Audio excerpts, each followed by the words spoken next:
Welcome to Jacket Sports Weekly. I'm your host, Brayden King. This week we're covering baseball and softball with our panelists Joe Chirillo and Gombita. Then it's our top 5 plays of the month of February with the Benicio DeFalco. And then we come back to me for the top 5 athletes of the week. Don't go anywhere. Stay tuned. You're watching Jacket Sports Weekly. Welcome to Jacket Sports Weekly, Waynesburg University's weekly sports show where we cover the best of the best in athletics. Our analysts discuss a multitude of highlight plays such as touchdown passes. And Barber's going to throw again, one-on-one.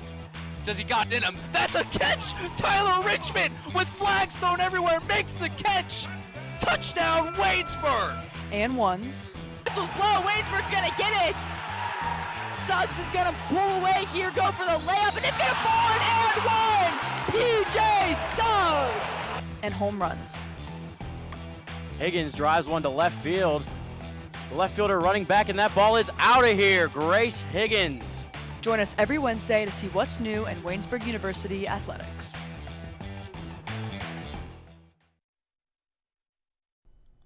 Welcome in to Jacket Sports Weekly. I'm Brayden King, and I'm joined by Joe Chirillo here at the desk for our baseball recap. Waynesburg University baseball sits at a 7-5 overall record right now. They were 3-3, 500 exactly at the Russ Matt Central Florida Invitational. Joe, you were there. Yeah. The squad, first 3 games, very, very successful. Last 3 games kind of dipped. And was it because they played a lot better competition in those last 3 games compared to the first 3, or was it just something different in your eyes? I think it was something different in my eyes. I mean, it really came down to the fact they played 6 games over 5 days.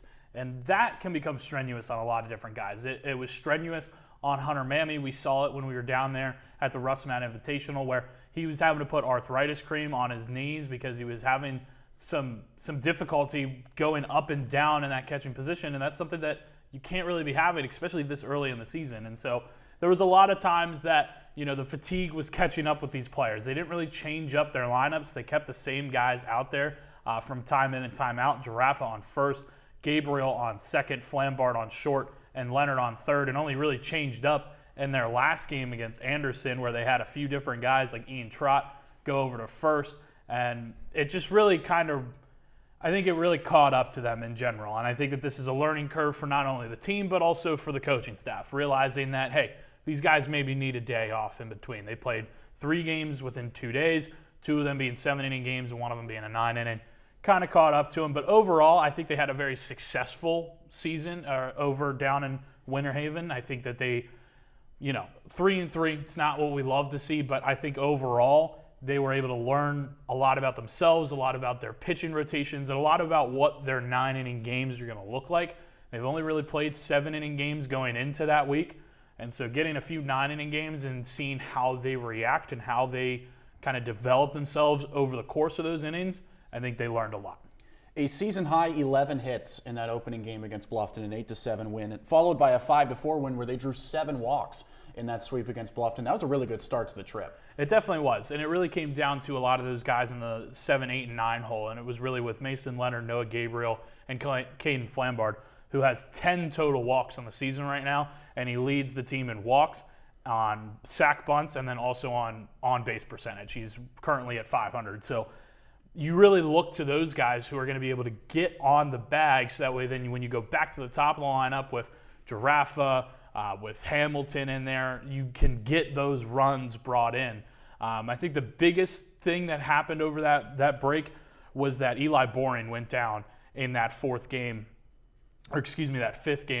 against Dubuque, I believe. And he says it's a hamstring. He thinks he pulled it. We're not going to say that he did, but this is, his thoughts on it. And so that's definitely going to be something to look for in these coming games against Stevenson and going into conference play is that, now they're missing their whole 2 guy and they're missing their right fielder. What are they going to do? How are they going to bounce back from that? They're looking to another freshman with Luke Buckner, who was able to get some time in with Anderson.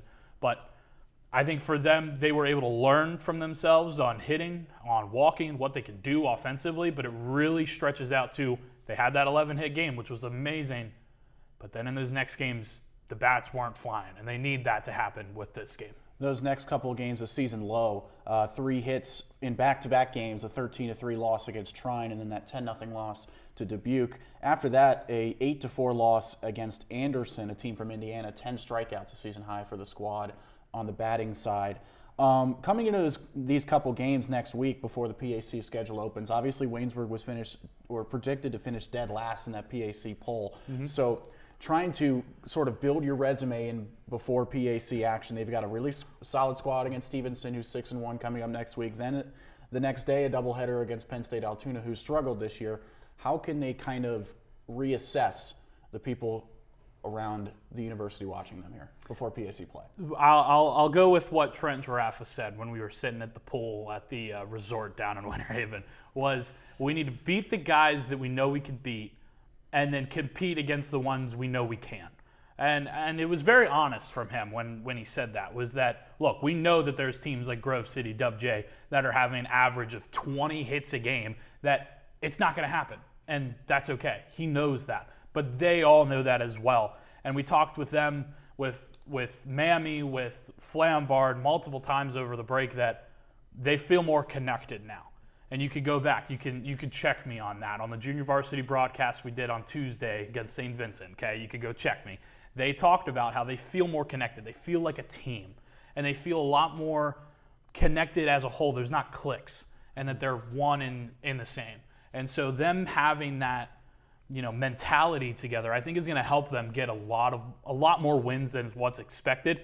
They're already tied at their season record from last year, having 7 total wins. So that's already, you can only go up from here. And so in that case, you're really just going to look to the pitching side of it. You look to Alex Nicholson, who got his third only start when they played Wentworth. He had an amazing game, but then it came down to those final innings of looking at the bullpen. Where's the bullpen coming from? The bullpen's not that strong right now, and that's okay. But you got to rely on those starters, Earhart, Nicholson. You can look to Dalton Lucy occasionally, Gavin Pratt, Ofer. All those guys are going to have to really step up when it comes to their pitching, so that way they can look back to the offense on the hitting side. If they can keep, like Hamilton, who went for a lot. I think in that Wentworth game he was 4 for 6, had an inside the park home run. Just look to him and continue to let him do his thing. I was going to ask you about the pitching. That was probably one of the main reasons why this team was projected to finish last in PAC play. It's been a struggle the last couple of seasons, and overall, though, a solid start from your 2 top pitchers in Pratt and Earhart, some help from the pen with Ofer. What are they going to have to do to continue to have this pitching be optimistic and opportunistic, as well as their hitting helping them out in PAC play? I would say the timing. You got to know exactly when you're pulling your guys and if it's a good scenario or not. There were a lot of, in my opinion, poor opportunities to pull guys and add in pitchers that weren't ready. There was a lot of Mo Kiger got in at one point, and when he was thrown in, he only warmed up for maybe 10 pitches. So there's a lot of those opportunities where it's just poor timing. Get better with the timing. There's a lot of guys that you could rely on more per se, but sometimes it doesn't really work out that way. When you look, you got Hudson Pinkovich who's out there who's a great pitcher, but sometimes he needs a few pitches to get himself into it. He had like 2 hit batters throughout his one stint that he had in the Dubuque game, and but after that he got 3 strikeouts in a row. So it's one of those things of just timing. Knowing when to actually sub in and out your pitchers, knowing when to start them in the bullpen, but then also letting them settle in and get themselves ready, giving them that timing within the inning. That's going to be their biggest test this entire season. Thank you so much, Joe Chirillo. When we come back here on Jacket Sports Weekly, Brett Gombita will be sitting next to me to preview and recap softball when we come back on JSW.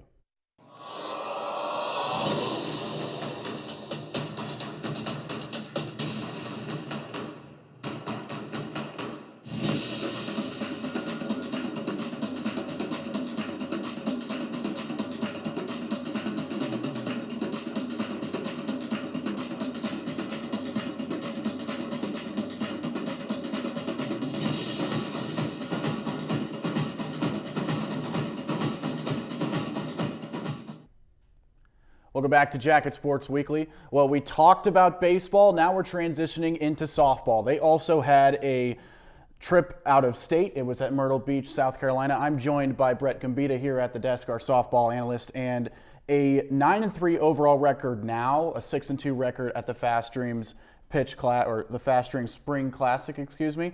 So just overall an assessment of how the team performed out in South Carolina. You take away the Wilkes games, and this team was undefeated. They struggled to score against Wilkes, and mainly that was because they were leaving the bases loaded. That first Wilkes game, they loaded the bases, Waynesburg did, in each of the last 3 innings, but they left all 9 on base. So, honestly, that's the only gripe I have is they got to – sometimes they need those timely situational hits, but other than that, this team was amazing. They proved that they could win shootouts. They proved that they could win pitchers' duels. When the pitchers were giving up runs, they were getting those runs back on the other side. They had a couple shootout wins, 10-9, 11-8. Overall, it was a great trip for this team, and I'm sure we'll touch on some key performers here if that's what you're going to get into. Yeah, I have a couple of key performers from the personal side as well as the team side. They had a couple of games where they drew 7 walks back to back. Just bring me a little bit about the plate discipline that this team has pulled off so far in the early going. I'll point out Riley Robeck in specific. She was the leadoff hitter for most of this trip. There was one game where she drew 3 walks. A lot of the at bats, they've had that patient approach, and it's paying off as they get those base runners, and a lot of them come around to score. They had a couple 10-run games. A lot of those innings started off because of the walks that they were able to draw. So a lot of it, I think, is about getting your leadoff runner aboard, and then you kind of build from there in a sense. They did struggle against Wilkes, as you mentioned, but every other game they were absolutely fantastic. A sweep against Wilson, a 10-9 win, and a 5-3 victory, and then a sweep against St. Elizabeth's off of an Emily Pratt 8-inning complete game shutout. That was an outstanding performance by her. She's been great this year. 2 very different games against Wilkes, and yes, Emily Pratt, she pitched 2 complete games while we were down in Myrtle, and at the start of the year, they were kind of bringing her in out of the bullpen, but she gets her chance to start, and she goes the distance both times, and then she goes the distance and then some because she went 8 innings. That second St. Elizabeth game, an 8-inning win for Waynesburg on a walk-off sac fly by Grayson Grubbs. That first game, a season-high 18 hits. The bats have been working for this squad as of late. Do you think that they can continue to transition that into PAC play next week? I think so, because something we've seen from this team is it's a different person, it seems like, every single game. Grayson Grubbs had a 5 RBI game. Maddie Cicero had a 3 RBI game. Bella DeMark went 4 for 5 one game. There's different people stepping up every single game. Braylee Corbin and Jamie Kelly have been a huge part of that as well. So I think if they can just have different people step up on different days, that's what this team needs to have success. Now, coming into the PAC schedule, obviously you have one more series left, and that's today against Mount Aloysius. What do they need to pick off a couple victories here against the Mounties? Well, we've seen Waynesburg play against a couple other teams in this AMCC conference. They beat Penn State Altoona. They beat Carlo. I think what you're going to see here is you're going to see pitching. That's what they did to beat Penn State Altoona and Carlo. You're going to need to see some dominant pitching. I don't know how long Autumn Stemple's pitching as we speak. I don't know how long they're going to let her go, but this will be up the next day. But yeah, I think you got to shut them down and then put up runs yourself. I mean, as simple as that. But looking ahead at conference play too a little bit, it's a little bit of a tough start with W&J, who beat Waynesburg last year, and then Allegheny, Grove City, and Geneva, who were all picked above Waynesburg in the preseason poll. But if Waynesburg isn't going to sweep, they need to at least earn splits. Yeah. So just keep that momentum going. It was an outstanding trip at Myrtle Beach, and you got to talk about the pitching. We've been talking about it all this whole time, but Emily Pratt's been great, as we mentioned, an 0.68 ERA with a 2-0 record coming into today, 1.91 ERA for Autumn Stemple, 11 Ks and 11 innings pitched. So, the pitching has been the strength, and do you think that they can continue that? They've got a couple of really solid teams coming up, Washington and Jefferson in particular. Is the pitching going to be able to carry them, or do you need to see more out of the hitting as well? I think they've proved that they can win both types of games. They can win those pitching duels. They can win those shootouts. I think we'll see a lot this season from Autumn Stemple, Madison Baker, Emily Pratt being your main 3 pitchers. Presley Meadows, sprinkle her in there as well. We saw a lot from each one of those players down in Myrtle. I think they need to be on their game, but I think they have to have that trust too in their teammates, that when they're not on top of their game, their teammates on the hitting side of things can get the runs across the plate. And yeah. Yeah, when they get into PAC play, it's going to be tough. There was a lot of really solid teams a season ago. Obviously, they went 9-11 last year in conference play, but the 2 seasons before that, very successful years for the Yellow Jackets. On the hitting side is what I'm really concerned with. Besides Brayden Corbin, who's got the 2 home runs, other than that, there's not much power. Now, obviously, the situation of where they're at. Very, very cold Waynesburg front early on to start the year, and then obviously transitioning over to a windy South Carolina kind of mix. Coming back into Waynesburg, is the power going to come back onto the squad as well? I actually think so. I think we didn't see a single home run in Myrtle. I think we're going to see some, maybe even as we're filming this. You know what? I'll predict a home run from somebody. Wow, good call. Here we go. This episode will be up tomorrow, but I think someone's going to homer against Mount Aloysius, so we'll see. All right. That was Brett Gombita here with us. Thank you for joining us. We've got, coming up next, Benicio DeFalco is going to give us our top 5 plays of February. Don't go anywhere. You're watching Jacket Sports Weekly.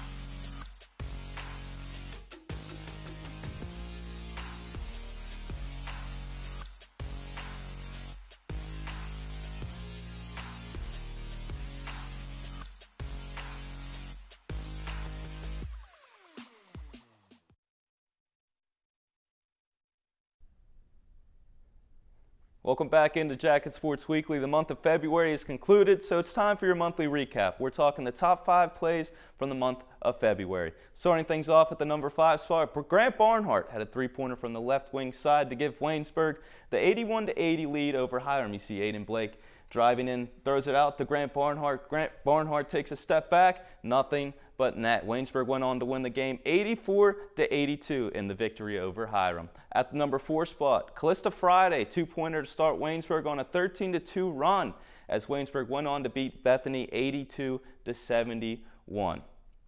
At the number 3 spot, Bailey Corbin hit 2 home runs. The first home run was a 2-run shot.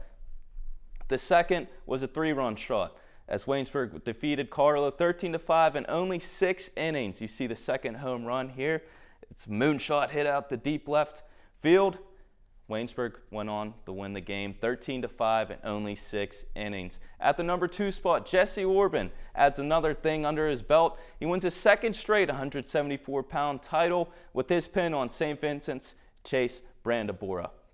As you see on screen, Jesse Orban going in and getting the takedown. He secures the pin. You see the celebration as he just seems to add something almost every week under his belt. The number 1 spot, the most popular man on campus and this show as a whole, Jacob Harker wins his second straight PAC indoor title in shot put with a heave of 15.53 meters, a distance that was nearly a full meter ahead of the second place performance. Jacob Harker just adding on to his legacy here at Waynesburg University. Coming up next, we send things back to the desk for Brayden King as he goes over the top 5 athletes of the week.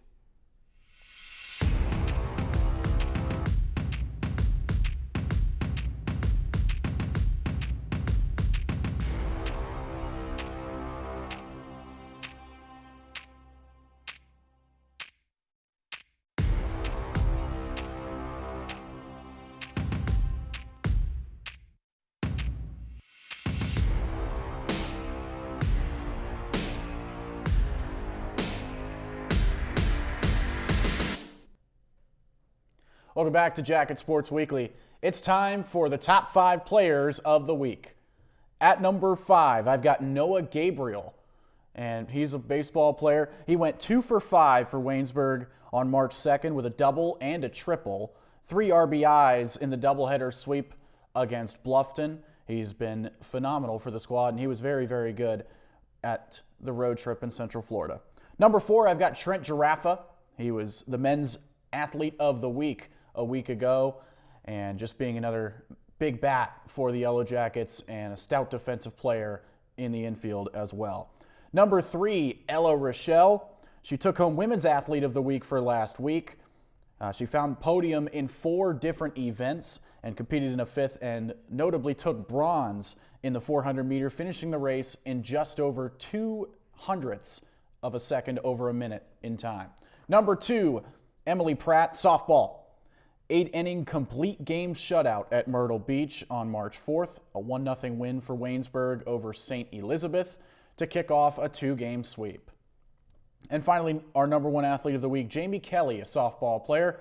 Waynesburg trailed 9-3 headed into the 6th inning against Wilson College, and Jamie Kelly racked up a sac fly in the 6th and the game-winning walk-off single in the bottom of the 7th inning, a 5-run 7th inning for the Yellow Jackets to complete the comeback and walk off over Wilson 10-9 on the 2nd of March. That's your top 5 athletes of the week. I'm Brayden King signing off here on Jacket Sports Weekly. Stay tuned for more WCTV content right here on our WCTV YouTube page.